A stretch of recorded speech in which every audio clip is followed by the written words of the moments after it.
Well, hi there. It's Tuesday after Easter. I'm sitting here at my easel.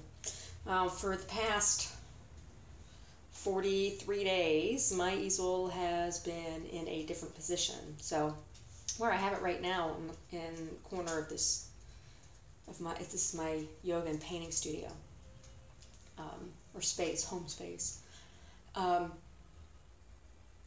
This is where the easel usually sits, right? But for the past 43 days, it's been in a different orientation, laying flat, and has been positioned in the center of the room. So it's the first time this room has been open. And it's interesting when you change the physicality of a space. And it's interesting to think about that from microscopic to macroscopic proportions. The room now, I mean, in addition to all of the paintings being complete from the series, which in and of itself is a kind of heavy thing, and I'll talk more about that, but the room has changed, and my cats are quite curious about this. Sassy Lass just walked through and stirred up hair in the air, because in this space over here where the easel is, and usually is, I had placed some potted plants and a bed that I had made, a kitty bed that I had made out of t-shirts. So I made this I've been making this t-shirt yarn for about 5 years now, and it's made out of probably like 30 to 40 old t-shirts of Omar's from over the years, and a couple of mine. And so I made this big ball of yarn, and then I wound it up and I made like a rug, but I pulled it. It was going to be just an area rug, or like a throw rug. I was going to put it in front of the fireplace, but I pulled it too tight about a third of the way through, and it gave it kind of a shape. And so I backed it and made it into kind of like this round cushion, and put a heating pad in the middle of it, and I've been stuffing it with all of our old plastic bags because I don't want to put plastic bags in the ocean, and Sweet Cheeks loves this bed, and it's been over in this corner. And recently repotted my garden, which I also started at the beginning of Lent, right? Or just before Lent. And almost all of those plants now are dead, because when I repotted them, Sweet Cheeks decided to use those as, well, she ate half of the plants, and then she decided to use the beds, as the planting beds, as a litter box. Well, once a cat pisses and craps in your, you can get by with one piss if you water properly and everything, and but even that changes the pH and changes the chemical balance of the dirt, and burns plants' roots and everything. Once they crap in it, then there's a protein that's in there, and it's just like, it's not sanitary, right? It's like not safe. It's not safe at all, and stuff won't grow. So anyway, all of that's been moved around. We've raised all of the beds up, and now the easel is back in the corner, and the bed has had to be moved, so it's now on the other side of the room. So it'll be interesting, because cats sometimes, they'll really like something, and then something will change about it, or it'll move, and then they don't want anything to do with it anymore. So it'll be interesting to see if Sweet Cheeks comes around to wanting to lay in her bed in the new place.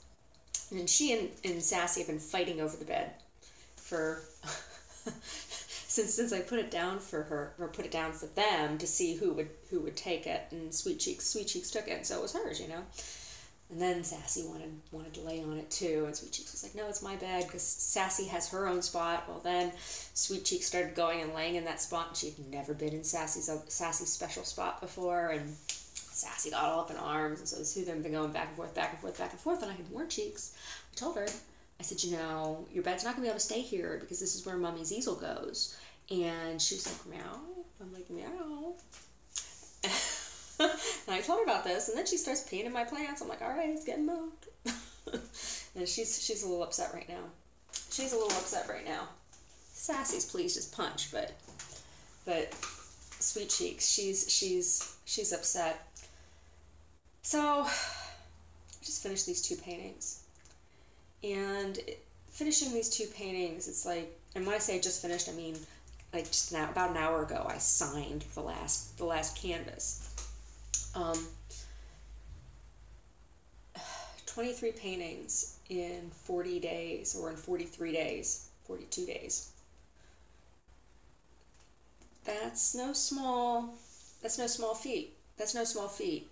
And, you know, in addition to that, I completed a number of watercolors, which are kind of studies, because when I do the watercolor paintings, I have been doing actual scenery, you know, sitting and observing wherever I'm at. And so, you know, those are challenging, because it's a representational piece, and you have to use hand-eye coordination, and you also have to cooperate with the medium, because watercolor is actually quite difficult to work with. It's, you know, it looks like something so simple, and you think it's so classic. Watercolor is quite difficult, quite challenging. So there's that, and then dealing with the changing light as time passes, because you have to wait with watercolor, because you lay down transparency after transparency, layer after layer, and in order to do that, in order to have line and some definition, you have to wait for it to dry, right? So there's this element of give and take, and of patience, and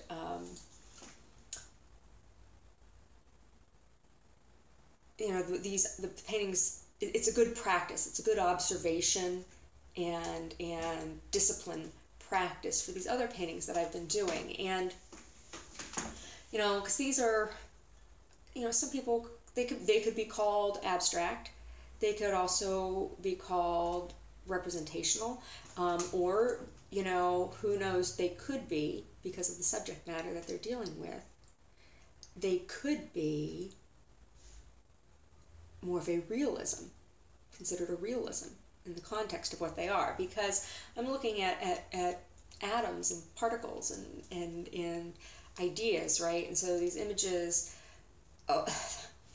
it's interesting, because when I try to do these kind of in a blind or double blind way, and there's things that I'm interested in space and stuff, but I try not to do too much in-depth research until after the fact, because I'm utilizing a meditation technique. And, you know, am I influenced by work I've done before and what I've learned in the process and doing that work before? Yes, absolutely I am.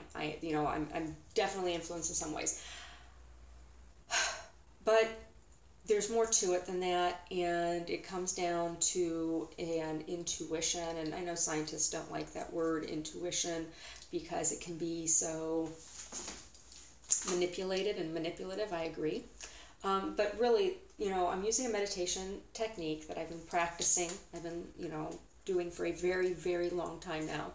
It's not just something I picked up and it's like, oh, that sounds kind of cool. Maybe I'm going to play and mess around with that. No, it's something that I've been cultivating in my own practice for many, many, many years, and it is not without its risks.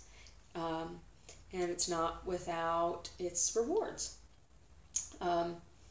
And it is kind of esoteric. So the technique is drishti, which I was first introduced to in yoga asana practice. And it is the term drishti I was introduced in yoga asana practice. However, there are congruent types of practices and philosophy in many schools of spiritual, philosophical, theological thought. And what it really comes down to is awareness and direction of awareness. And so when you're using drishti meditation technique, you know, the drishti is the vanishing point. It's the point of awareness. And so it doesn't have to be an actual thing, you know, in its most elementary uses, applications. It's taught in asana practice to literally physically focus the eyes while practicing balance postures, or holding a challenging posture. And, you know, when you look into something for a very, very long time, there's kind of a detachment that can happen, especially if there's some other focus or awareness. So in asana practice, it's the physicality of the posture. But this can be applied once that's understood in a kinesthetic, in a physical way. Then it can be applied to other things. Your drishti can become an idea. Your drishti can become a place. Your drishti can become an emotion. It can be all these kinds of things. And so you can see how this can be used in a selfish way. I'm trying to focus and use this awareness in a way that is energetically supportive to the scientific community. And so I've been looking at, specifically in this series, Jupiter and Jupiter's moons. And I think there was one piece that I focused on Mars, but that was something else, but it was just one piece, and there was a very specific reason for that. But these images, you know, some of them I've seen after the fact, after I've created them, or have seen very similar images coming out of feeds from NASA on YouTube and things. NASA and there was this other one, Jet Propulsion, something or other, NASA Jet Propulsion channel, and there's a physical sensation that happens.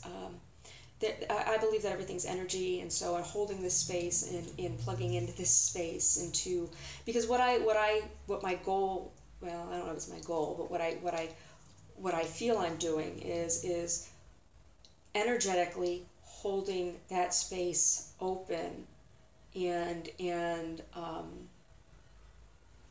creating a parameter, or creating a part of a parameter, or contributing to a parameter, so that other minds can focus more clearly on other things, because I believe in brain muscles as well as physical muscles. And so, you know, it's interesting when focusing on that awareness, and then the withdrawal of sense from that awareness, you know.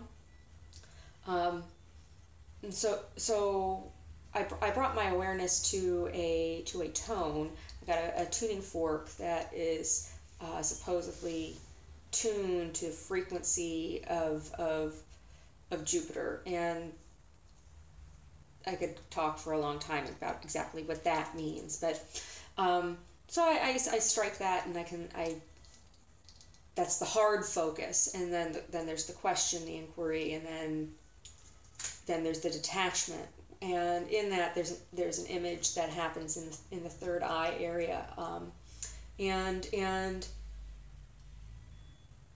I don't know, this is the woo-woo part where people be like, whatever, Larissa, you're crazy, you're seeing things. But yeah, I'm seeing something. It's a vision. It's like a vision, but it's not with the eyes, but I translate it with my eyes. And so when I'm creating the image onto the surface that I've prepared, and the surfaces themselves take a very long time to mature to the point where they're usable in the way that I'm using them.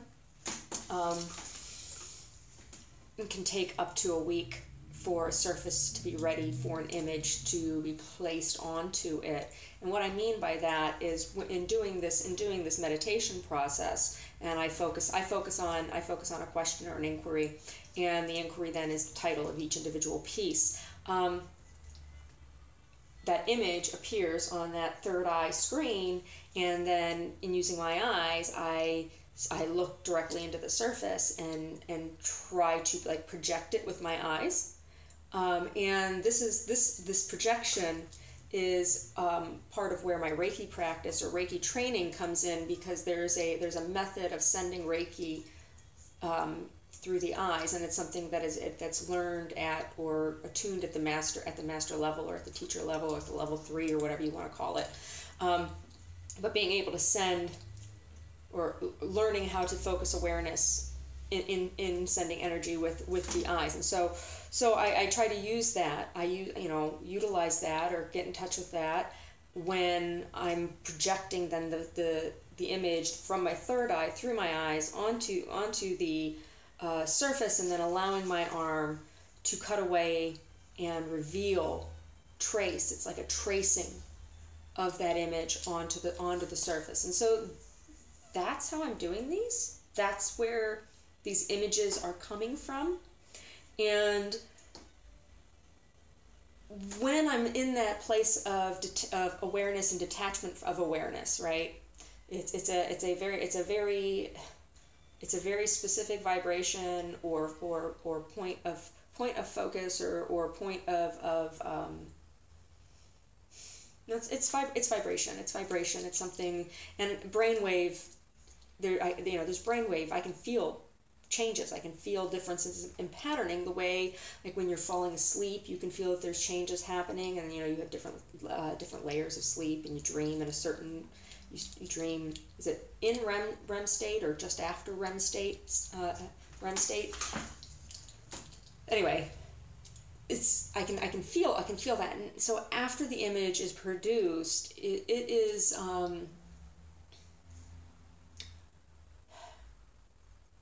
it's physically taxing. It's taxing on my physical body. And while I'm creating, or while I'm doing the work, while I'm physically doing the work, I don't feel how taxing it is on my body. But after, when the piece is finished and I step away, it's like, I'm going to be very tired now for the rest of the day. And there is an energetic depletion that comes from, that results from my doing this work. And it's why I don't do it all the time. I don't do the paintings all the time, and I specifically set aside Lent to do a deep inquiry.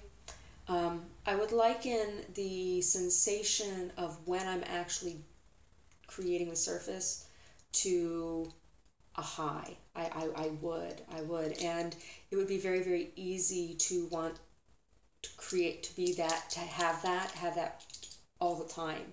And so I don't want, you know, like when you take a medication that has the potential of being addictive, you know, I can't take opiates because I'm allergic to them, but they are highly addictive for people who aren't allergic to them. And you know, so you don't want to take them. You only want to take them when it's necessary. And so I try not to indulge these paintings for anything other than serious inquiry. I don't want to waste it on frivolous things. And I hope that my effort is in some way serving the highest good for the benefit of humanity and compassion for all beings and all species and all beings. You know, there's a chant, and I believe, I don't know if it's in Sanskrit or in Malayalam, but I learned it when Omar and I visited the ashram one time when Amma was visiting. She comes twice a year, and the chant is Loka Samasta Sukhino Bhavantu. I think it's Sanskrit, and there's another line too. But the first line, Loka Samasta Sukhino Bhavantu, is may all beings be happy or find happiness or something. It means something like that.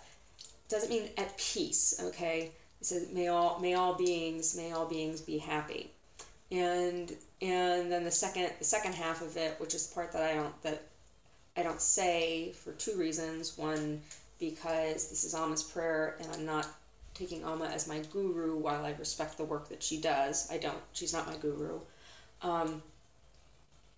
and also because I have a funny feeling about the term guru, or a funny relationship with that term guru. I mean, really, guru should come down to being teacher, which is like rabbi. And so when I think of that term guru, I think of Christ, because I'm a Christian. But anyway, the Loka Samasta Sukhino Bhavantu, may all beings be happy. And so I think of that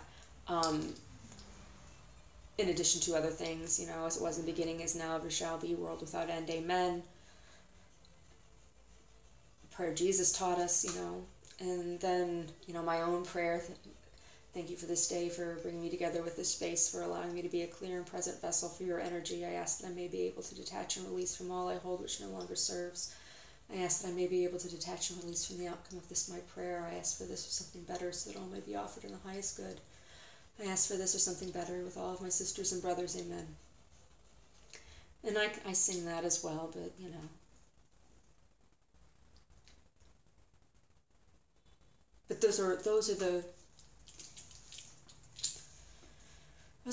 my supplications. Oh, maybe I'm gonna get in trouble now. Jesus said, keep your prayers to yourself. Well, now you know my big secret. That's what I pray for. Pray for the highest good to be served. And as it was in the beginning, is now, and ever shall be, a world without end. Happiness for everyone. Anyway. You want to see the last two? I did a slide presentation with the other ones. But here they are.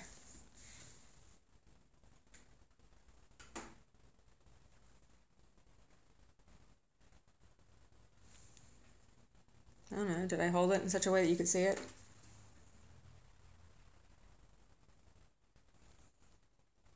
I don't know, I guess I'll find out, won't I? Anyway.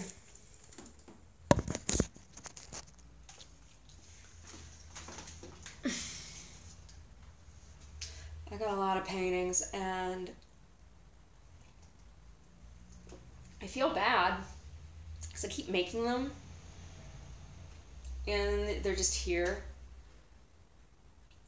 And I have a whole bunch of paintings downstairs I need to frame canvases, and I have stuff to do it, and then when these are all dry I'll frame them as well. But then I have a whole bunch of pieces that I can't frame because I just don't have the skill or the tools, either one. The skill, the tools, or the appropriate shop. And it's very expensive to have done. A whole bunch of works on paper that need framed. Large, very large works on paper that need framed, and I can't afford to, it's very expensive. It was pretty expensive to have pieces the smaller pieces that I could have framed. Expensive to have those done.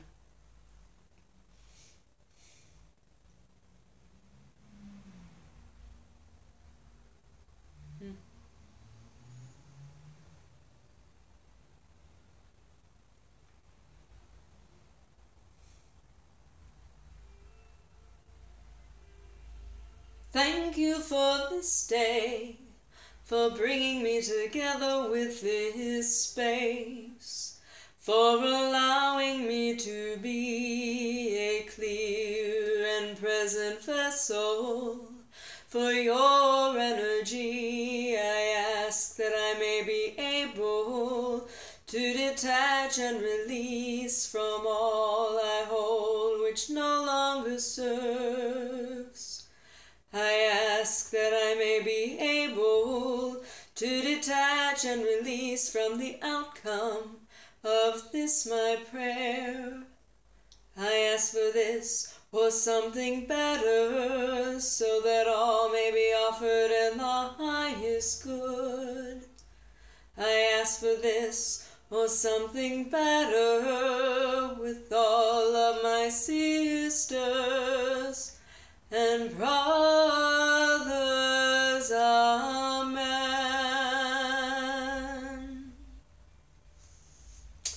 Amen. I'm not a literalist.